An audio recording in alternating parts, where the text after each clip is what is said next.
Beyond Borders by Edwina Longbottom. Opening a World in Transition. The year was 2027, and the world was more divided than it had ever been. In the shadows of political discord, an ambitious and unyielding Russia had continued its protracted invasion of Ukraine. What had once been a flashpoint had become a festering wound on Europe's eastern edge, one that demanded an answer. But in this world, things were different. The United States, once NATO's leading force, was now an outsider, having left the alliance after years of increasing isolationism. The news of the U.S. withdrawal had sent shockwaves through Europe and beyond, leaving NATO scrambling to fill the void.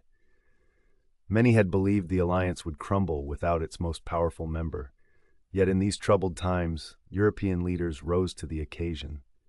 Through endless late-night discussions, tense negotiations, and hard-fought compromises, NATO's remaining members had bound themselves more tightly than ever before. Sofia Lindgren, now NATO's supreme commander, had been at the heart of it all. Her sharp gaze and quick mind had earned her respect, but she knew that respect alone wouldn't be enough. She needed results, and every decision she made felt like it carried the weight of a continent's hopes.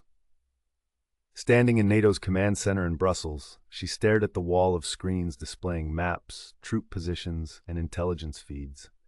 The chatter in the command center fell silent as she raised her voice.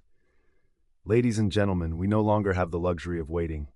If we don't act decisively, Ukraine could be lost, not just for a year, but for generations. And if Ukraine falls, how long until the Baltics? Poland? We cannot allow this. Not on our watch." A murmur of agreement rippled through the room. She saw the resolve in each face before her, from high-ranking officers to junior strategists. They were ready. It was time for NATO to step up, even without the world's former superpower by their side. Chapter 1. The Coalition of Europe. In the quiet pre-dawn hours, Lieutenant Alistair Hay prepared his unit for their mission. Alistair was a British officer, but his current battalion was anything but purely British. Around him were soldiers from every corner of NATO's remaining forces: Polish, German, French, Norwegian, and Baltic troops. Each carried a different accent, a different culture, but they were united by a single purpose: to protect the people of Ukraine and push back against Russia's unyielding advance. Alistair glanced over his shoulder, taking in the determined faces around him. They were stationed just outside Kharkiv, a city that had been under relentless shelling for months. The ground was littered with debris, and the sounds of distant gunfire and the occasional explosion served as a constant reminder of how close they were to the front lines.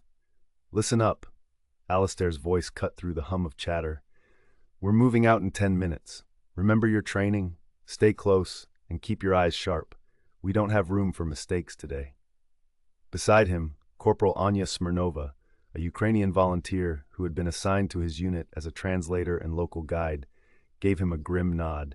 She was a slight woman, but her eyes held the steely determination of someone who had seen too much and was ready to fight for her home. "You think we'll make it through today?" she asked, her voice barely a whisper. Alistair didn't hesitate. "We will. We have to." They moved out, advancing cautiously through the rubble-strewn streets. The silence was punctuated by the crunch of their boots and the distant sounds of artillery. Every alley, every abandoned building was a potential trap, and Alistair's senses were on high alert. Their objective was to secure a forward position that would allow NATO's air forces, now a coalition of French Rafales and German Eurofighters, to launch precision strikes against Russian supply lines. But without the United States' logistical support and advanced stealth aircraft, every sortie was a calculated risk. As they reached the designated position, Alistair's unit set up a defensive perimeter, taking cover behind what remained of a crumbling apartment block. He raised his binoculars, scanning the horizon. In the distance, he could see the flicker of Russian artillery lighting up the darkened sky. "They're close," muttered Corporal Smirnova, her hands steady as she adjusted her rifle. Alistair nodded. "We hold this line, no matter what."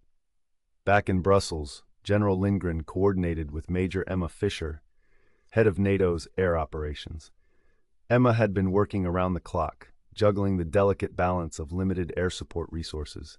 She missed the days when the U.S. Air Force was at her disposal, with its fleets of F-35s and massive logistical capabilities. But those days were gone, and she had to work with what they had. "Major Fischer, how's the airspace looking?" Sofia asked, her tone calm but with an edge of urgency. Emma's voice crackled over the line. "We've got French and German fighters patrolling the area, but they're stretched thin.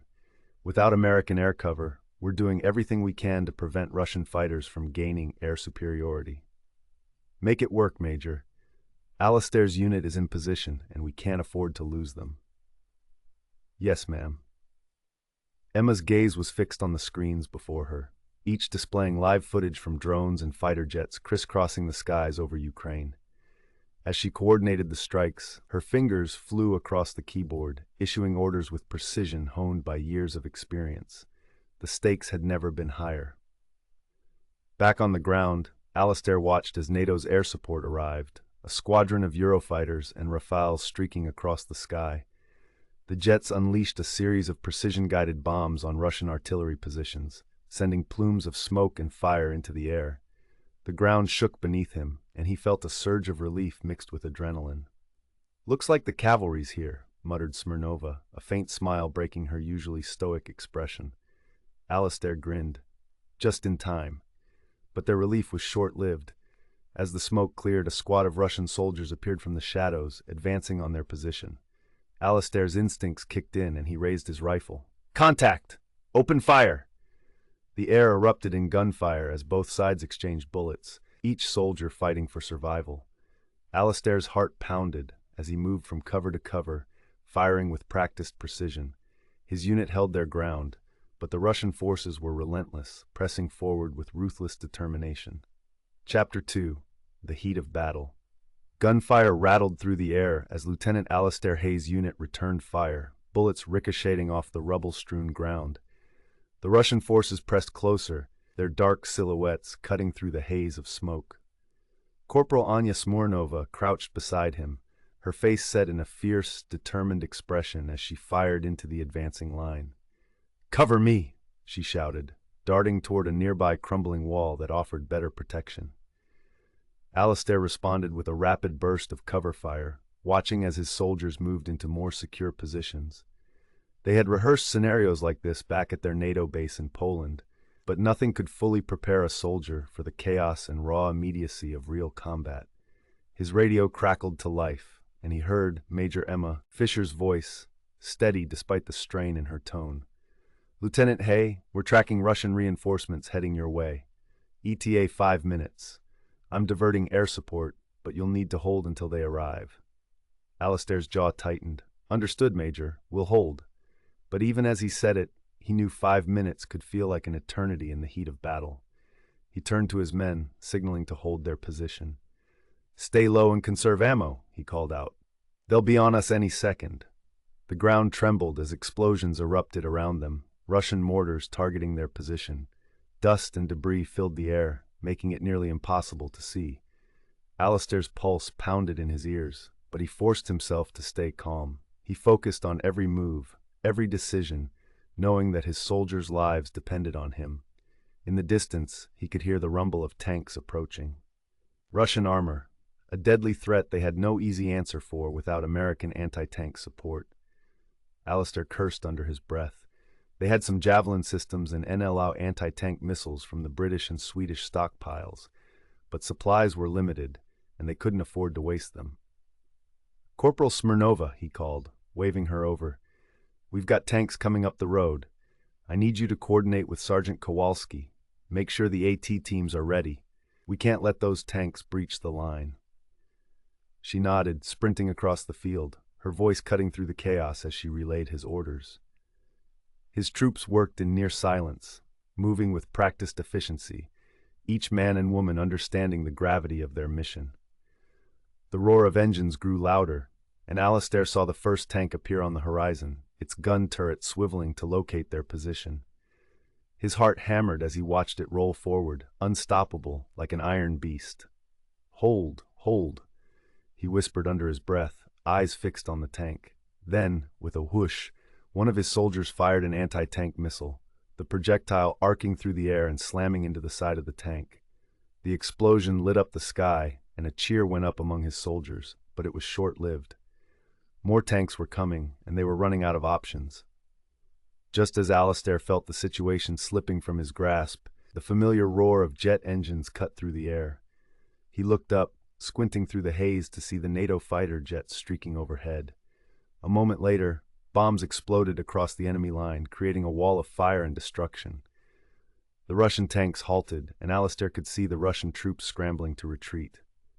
"Air support's here," Corporal Smirnova called out, relief evident in her voice. "Thank God," Alistair muttered. He felt a surge of gratitude for Major Fischer and her team. Despite the lack of American air power, they were holding their own, adapting, and finding ways to keep NATO forces in the fight. Chapter 3: A Fragile Alliance.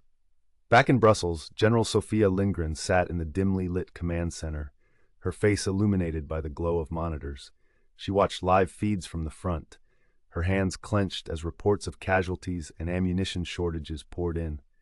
Every victory seemed bittersweet, every gain hard-fought and perilous. As she reviewed the latest intelligence on Russian movements, her aide, Lieutenant Voss, approached with a tablet in hand. "General Lindgren, we're receiving word from our intelligence teams. Russian forces are amassing near the Belarusian border. It looks like they're preparing for a counteroffensive, possibly aimed at the Polish supply lines." Sofia's heart sank. The supply lines in Poland were NATO's lifeline, the channel through which every bullet, every piece of armor, every food ration flowed. Without it, their efforts in Ukraine would be doomed. "Notify the Polish High Command and alert our forces in the region," she ordered. "We'll need every available asset focused on protecting those roads." Lieutenant Voss hesitated. "General, there's another issue. We're running low on certain critical supplies, especially advanced medical gear and spare parts for our armored vehicles. Without American logistics support, we're running at a fraction of previous capacity." Sofia ran a hand through her hair, her mind racing. She had known this would happen eventually, but the reality of it was more daunting than she had anticipated. Every European country was contributing all they could, but they were being pushed to the brink. "Contact President Thibault," she said finally. "I need to speak with her. If we're going to hold Ukraine, we need every ally on board, even if it means calling in reinforcements from some of our less active members." Chapter 4: Reinforcements and Resistance. In Paris, President Camille Thibault received the call from General Lindgren. Her face was grave as she listened to Sofia's urgent request. "President Thibault, we need reinforcements. We're stretched too thin. Poland and the Baltic states can't hold the line alone if Russia launches a counterattack from Belarus."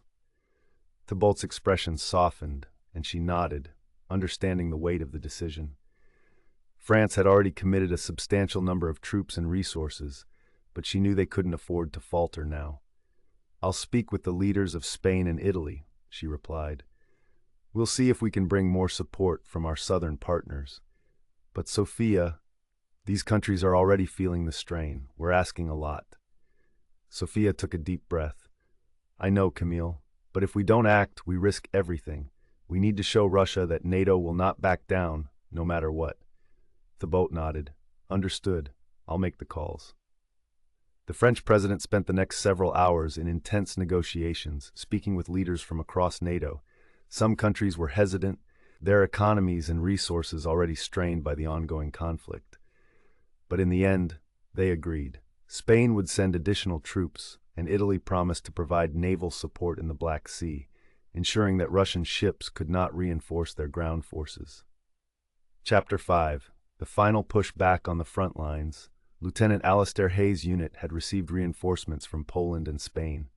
With these fresh troops, they were able to regain some of the territory they had lost and push deeper into Russian-occupied areas. But the fighting was brutal, with casualties mounting on both sides. Alistair's body ached, and he felt the weight of exhaustion settling over him. Every step forward felt like a battle against not just the enemy, but against his own fatigue. He had seen too many of his comrades fall, and he knew they couldn't keep this up forever. As they moved into a fortified Russian position, he caught sight of Corporal Smirnova, who was bandaging a wound on a fellow soldier's arm. She looked up and gave him a tired smile. "We're almost there, Lieutenant," she said, her voice filled with hope. "I can feel it. We're close to driving them out." Alistair nodded, though he was less certain. The war had been long and grueling, and victory still felt elusive. But he knew they couldn't give up. Not now, not when they were so close. Suddenly his radio crackled, and he heard General Lindgren's voice. Lieutenant Hay, Major Fischer, all units. We've received intelligence on a major Russian command center in Mariupol. If we take it out, we can disrupt their entire operation in eastern Ukraine. This is our chance to end this. A murmur went through the soldiers around him. Alistair's heart raced. This was the break they'd been waiting for. Understood, General, he replied. We'll be ready. Chapter 6. The Assault on Mariupol. Lieutenant Alistair Hay gripped his rifle tightly as he and his unit advanced toward Mariupol's outskirts. The city, once vibrant, was now a husk of shattered buildings and empty streets. Every step was fraught with tension, every sound amplified by the silence around them. This mission, to take out the Russian command center in Mariupol, could finally turn the tide. But Alistair knew the risks. Russian forces were entrenched, and they would defend this stronghold to the last man. The NATO forces advancing on Mariupol were a formidable coalition. Alongside Alistair's British-led unit were Spanish infantry, French special forces, and Ukrainian resistance fighters who had spent years fighting for their homeland. Their objective was simple, yet daunting: infiltrate the city, locate the command center, and dismantle Russian operations. Overhead, Major Emma Fischer coordinated air support, deploying German Eurofighters and French Rafales to clear the skies of any Russian aircraft. Without the U.S. Air Force, the coalition's planes were outnumbered, but Emma's skillful command had kept NATO's aircraft in control of the skies. As they moved deeper into the city, Corporal Smirnova stayed close to Alistair. Her knowledge of the area was invaluable, guiding them through alleys and avoiding open streets that could leave them vulnerable to snipers. "Lieutenant," she whispered, pointing to a half-collapsed building a few hundred meters ahead. "That's the outer perimeter of the command center. We're close." Alistair nodded, signaling his team to halt and take cover. He raised his binoculars, scanning the structure. Russian soldiers patrolled the area, their rifles at the ready. There was no way to get closer without drawing fire. "Corporal, tell Sergeant Kowalski to prepare the AT teams," he ordered. "We'll need to clear out those patrols before we make a move." Smirnova relayed the command, and within moments, the first anti-tank missile whooshed toward its target. The explosion rocked the street, sending debris flying as the Russian patrol was thrown into chaos. Alistair's unit seized the moment, moving forward under the cover of smoke and dust. Gunfire erupted, and they returned fire, advancing inch by inch toward the fortified building. Chapter 7. Inside the Stronghold. As Alistair and his unit breached the entrance to the command center, the air was thick with smoke and the acrid smell of burning metal. The structure was a maze of corridors, with Russian forces defending every corner. Alistair's soldiers moved with practiced precision, clearing rooms as they advanced, the sounds of gunfire and shouts echoing through the hallways. At the heart of the building, Alistair's squad encountered a large reinforced door. Corporal Smirnova inspected it, her brow furrowed. "This is it," she murmured. "The command center's likely behind this door." Alistair nodded, motioning for the demolition team to step forward. The charges were set, and they took cover. The explosion ripped the door from its hinges, and the squad moved in, guns raised. Inside, a group of Russian officers scrambled to protect their equipment, desperately attempting to destroy sensitive information. Alistair's unit moved swiftly, subduing the officers and securing the room. He looked around, taking in the bank of computers and communication systems. "Corporal Smirnova," he called, "get this data transferred back to HQ. The more we know, the better our chances." As Smirnova worked, the rest of the squad established a perimeter. Outside, they could hear the sounds of distant explosions as NATO forces continued their assault on Mariupol. Alistair's radio crackled, and he heard General Lindgren's voice. "Lieutenant Hay, well done. We're receiving the data now. This intel will allow us to disrupt Russian supply lines and weaken their defenses across eastern Ukraine. Hold the position until reinforcements arrive." "Yes, ma'am," Alistair replied, a sense of relief washing over him. They had done it. They had struck a critical blow against the Russian occupation. Chapter 8. The Turning Point. As NATO forces solidified their hold on Mariupol, news of their success rippled through the coalition. For the first time in months, the tide seemed to be turning in their favor. The Russian command structure in eastern Ukraine was in disarray, and NATO's forces took advantage, pressing their offensive. In Paris, President Camille Thibault addressed the leaders of NATO. Her expression was a mix of pride and weariness. "Today, we have shown that our alliance is unbreakable," she began, her voice steady. "The world has seen that Europe will not stand idly by while our neighbors suffer. Without America, we have faced unimaginable challenges, but we have endured. We are united, and we will see this mission through to the end." The leaders in attendance nodded, some visibly moved. It was a hard-won victory, but one that reinforced their commitment to the alliance and to Ukraine's freedom. Back on the front lines, Alistair's unit continued to push forward, clearing remaining Russian positions in the city. The morale among NATO troops was high, a stark contrast to the exhaustion that had weighed them down only days before. Each soldier knew that they were part of something larger than themselves, part of a cause that transcended borders. Chapter 9. A fractured enemy. With the command center in Mariupol dismantled, Russian forces in eastern Ukraine began to fracture. Cut off from their supply lines and lacking coherent leadership, they retreated, abandoning key positions. For the first time since the war had begun, Ukrainian troops advanced alongside NATO forces, reclaiming towns and villages long held by the Russians. In Kiev, Special Envoy Pavel Ivanovich watched the reports with cautious optimism. His heart ached for his homeland, for the lives lost and the cities destroyed, but today was a day of hope. He took a deep breath, realizing that the end might finally be in sight. In Brussels, General Lindgren continued to coordinate NATO's efforts, her face a mask of focus and determination. Every move was calculated, every decision weighed with care. She knew that they could not allow complacency to settle in, not when so much was still at stake. Her radio crackled with updates as NATO units reported their progress. The liberation of eastern Ukraine was within reach, but she knew the Russian forces would not give up easily. "Stay vigilant," she reminded her officers. "We've come too far to let this slip now." Chapter 10. The Final Stand. In the weeks that followed, NATO forces advanced deeper into Russian-held territory, pushing the front line back to the borders. Russia, reeling from the loss of its command center and facing logistical chaos, was on the defensive.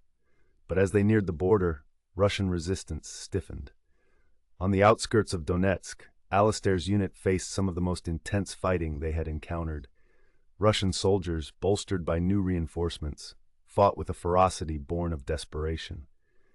NATO's troops, though weary, stood their ground, each soldier driven by the promise of an end to the war. Explosions erupted around them as artillery fire rained down and Alistair shouted orders over the cacophony. Corporal Smirnova stayed close, her rifle trained on the advancing enemy. "We're close, Lieutenant," she called out, her voice barely audible over the noise. "They're throwing everything they have at us." Alistair nodded, his face grim. They had to hold. If they broke through here, the path to liberation would be open. As the sun began to set, NATO reinforcements arrived, bolstering Alistair's position. Together, they pushed the Russian forces back inch by inch until the battlefield fell silent. The enemy had retreated, leaving only the battered landscape as a testament to the violence of the day. Epilogue. A victory for unity. Months later, the NATO coalition and Ukrainian forces stood victorious. Eastern Ukraine had been liberated, and Russian forces had been pushed back to the border. Cities lay in ruins, and countless lives had been lost, but the mission was complete. Europe had stood together, against all odds, proving their resolve and strength. In Kiev, Special Envoy Pavel Ivanovich joined President Camille Thibault and General Sofia Lindgren for a ceremony honoring the soldiers who had given their lives for freedom. The Ukrainian flag flew high, a symbol of resilience and hope. As Alistair stood among his fellow soldiers, his thoughts drifted to those they had lost, to the friends and comrades who had given everything. The cost had been unimaginable, but he knew it had not been in vain. General Lindgren addressed the gathered crowd, her voice carrying across the square. "Today we stand here united, as nations, as allies, and as friends. This victory belongs to all of us. We have proven that our bond is unbreakable, that our commitment to freedom is unwavering. Together, we have forged a new chapter in history, one that will serve as a beacon of hope for generations to come. The crowd erupted in applause, and Alistair felt a swell of pride. They had done it. Against all odds, they had succeeded. The war was over, and Europe stood stronger than ever.